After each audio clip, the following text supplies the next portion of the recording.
नाना सोडचिट्टी झाल्यापासून नवऱ्याला पहिल्यांदाच फोन मी केला. अरे वा, काय म्हणलं मग? काय नाही, त्यांनी पण मला भेटायला बोलावलंय. अगं पोरे, ऐकून लय बरं वाटलं मला बघ.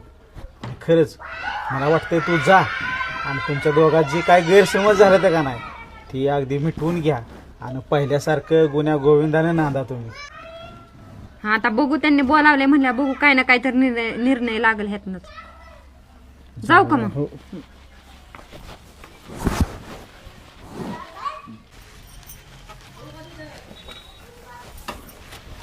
दादा बोला.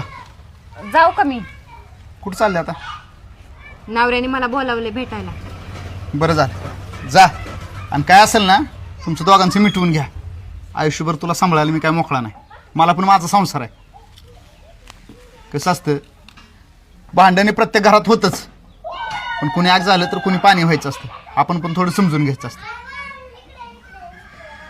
कसं आहे, भाऊ म्हणून माझं कर्तव्य आहे तुला सांभाळायचं. पण बायको मी काय करू शकत नाही, कारण तू पण संसार मला बघायचा आहे. माझी पण पोरं बाळ आहे ती, त्यांना मोठं करायचं आहे, त्यांच्यासाठी काय करायचं आहे.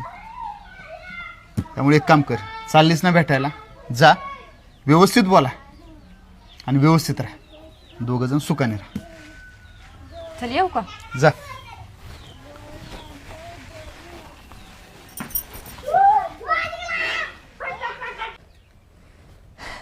अरे बराच वेळ झालं हिनं फोन करून इथं थांबवलं विनाकारण. इकडे कामधंदा सोडायचा आणि मग आयुष्य तर गेलं हिच्या पायात, अजून किती जाणार आहे काय